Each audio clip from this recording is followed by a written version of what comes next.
Eurodollar daily chart. Again, same thing inside the range here. Old dealing range low, old dealing range high.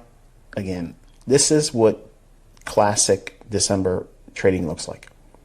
This is what it looks like. This is the reason why I don't like to participate in it. And I prefer to use the holidays, which I will be doing it. Again, as a reminder, next Wednesday will be a pre-recorded video, and that'll be the last video I do for the week going into the following week after Christmas. It'll be a pre-recorded video on the following Wednesday. And that'll be it until we get back into the swing of things after the first of the new year. So sideways consolidation, looking for a drawdown into that 1168 level. I'm expecting that to be delivered next week.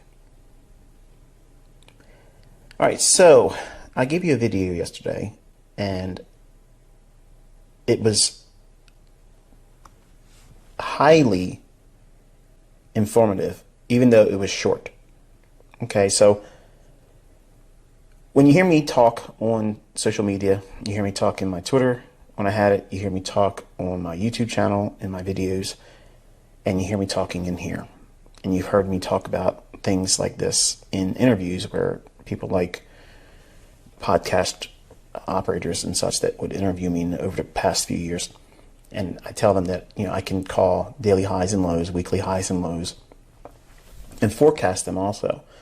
And yesterday I gave you an example of looking at how if you go into a trade, even though it may be a bread and butter trade, and I'm looking at 113.60 as a potential upside draw as a first target, and I mentioned how if you don't want to take that partial, how do you know when the trade's going to turn around against you? And I taught you how to do that yesterday. That is typically the way I see trades fail. Okay, so there isn't a whole lot of variations to that. So in your journal, that's the thing you're looking for. So 3 drives on the third pass through, that needs to see like strong momentum in your favor. If it starts to wane, then you're probably getting caught up in a 3 drives pattern or 3 Indians pattern. And after those 2 stages of external range liquidity are taken and purged, you're probably going to see a deep retracement and or reversal. I talked you through the idea that yesterday was Thursday in the recording when price was ticking and marking the market. And you probably are asking yourself, how did I know 113.60 was a significant price level? I want to take you back to the daily chart real quick.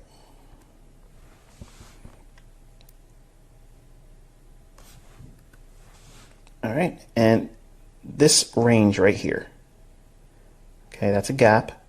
So from the close to the high, you put your Fibonacci on that and you get your 50 level. Okay, it gives you consequent encroachment. Extend that out in time. There it is right there. Okay, that is this level here. Now for this chart, before I took a screenshot, I have my cursor for my mouse laying directly on this candle, the highest candle here.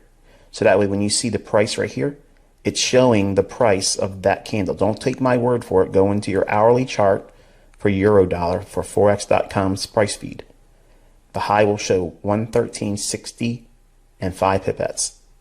That is exactly what the mid level is, or consequent encroachment, on that wick on the daily chart. It's also above this high here. How high can it go above an old high, Michael, and reverse if you're trying to trade turtle soup?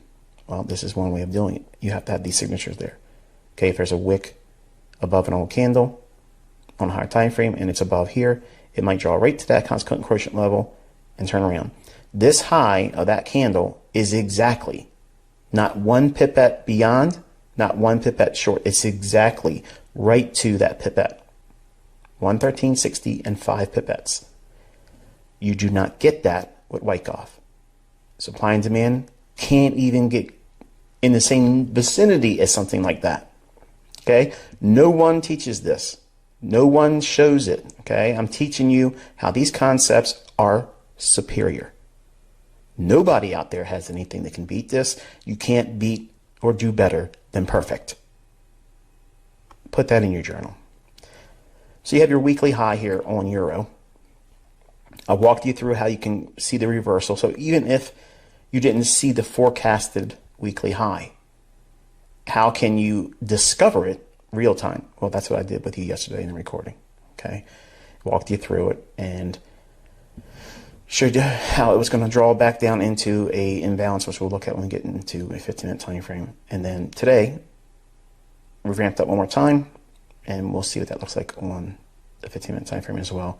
And then we had a retracement lower on euro with the higher price run on dollar. All right, so we had the 15-minute time frame here. Last up close candle, that's your bearish order block. 50% level of that is your mean threshold. Look at that. How nice is this?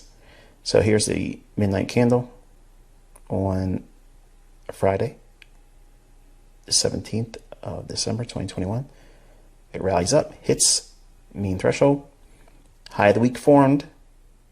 Okay, so Thursday, high of the week formed. It's trading up in here. So TGIF scenario, what TGIF is, you can search the forum, and I taught that in commentary. So there really isn't a specific lesson or lessons in like a core content month.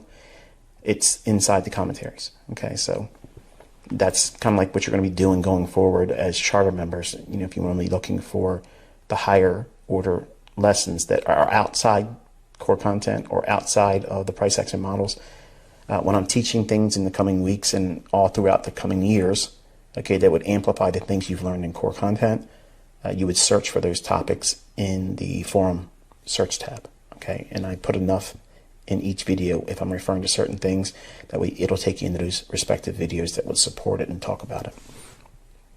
Anyway, Judas swing here creates the high of the day, rallies back up into a retracement, sells off one more time in here, sells off bearish order block there.